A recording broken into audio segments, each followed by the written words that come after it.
শিক্ষার্থী নিচ্ছে তোমরা ভালো আছে। আমরা গতকাল নিয়েছিলাম যে ষষ্ঠ যোগ করো, আজকে নিচ্ছি আমরা।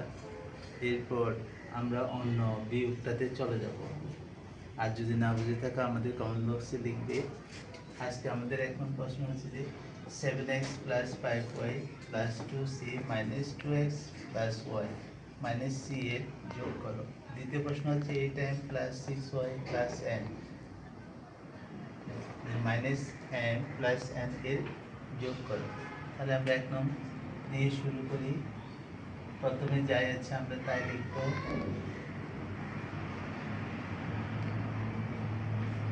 আমরা প্রথমটা যাই আছি তাই লিখেছি, এই যে এতটুকু লিখলাম, এটা হচ্ছে প্রথম।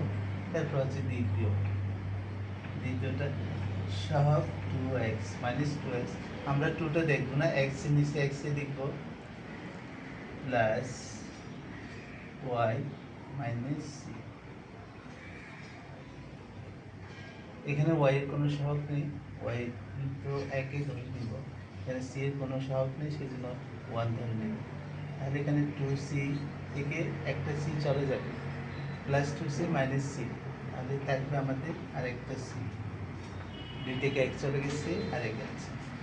এখানে 5টা y, নিচে আছে একটা y, তাহলে কয়টা হয়েছে? 6টা, যেহেতু প্লাস। এখানে আছে প্লাস 7x মাইনাস 2x, তাহলে 7টা x থেকে 2টা x চলে যাবে, আর থাকবে 5টা x, 5x।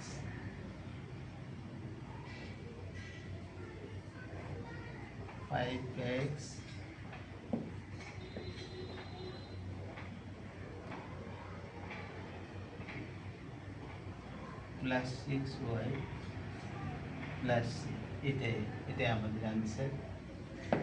এরপর আমাদের দ্বিতীয় প্রশ্ন আমাদের কি আছে? 2 নম্বর প্রশ্নতে আছে আমাদের 8m plus 6y plus n। তাহলে আমাদের মিল, m এর জায়গায় m লিখবো, আর n যেখানে আছে সেখানে n দিব। মাঝখানটা ফাঁকা থাকবে, যেহেতু আমাদের y নেই সেজন্য আমাদের ফাঁকা দিয়ে দেবে, y এই জায়গাটা ফাঁকা দিয়ে দেবে। এবার দেখো, তাহলে এখানে প্লাস এসে এখানে প্লাস এসে, উপরে একটা n নিচে একটা n, তাহলে কয়টা n হলো? 2টা n, 2n, যেহেতু প্লাস। এটা তো নিচে কোনো কিছু নেই, সেজন্য 6y বসে যাবে। এখানে 8টা m আছে, 8টা থেকে একটা m চলে গেছে, তাহলে আর কয়টা m থাকবে? 7টা m থাকবে। এটাও আনসার হবে 7a plus 6y plus 2n। প্রিয় শিক্ষার্থী, নিশ্চয় তোমরা যোগের কাজগুলো বুঝতে পেরেছ। আর যদি না বুঝো তাও কমেন্ট করে বক্সে লিখে জানাবে। এবং আমরা বলছিলাম যে না বুঝলে ফুল দিয়ে জানাবে। তো সুতরাং মনে হচ্ছে সবাই বুঝতেছ। আর আগামীকাল আমরা বিয়োগের ক্লাস নিব, যোগের ক্লাস আজকে আমরা সমাপ্ত করব।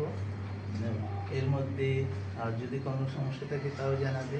আর আমাদেরকে লাইক শেয়ার করে বেশি বেশি উৎসাহিত করবে, যেন আমরা আরও বেশি বেশি ক্লাস নিতে আনন্দ পাই। ধন্যবাদ, সে পর্যন্ত ভালো থেকো।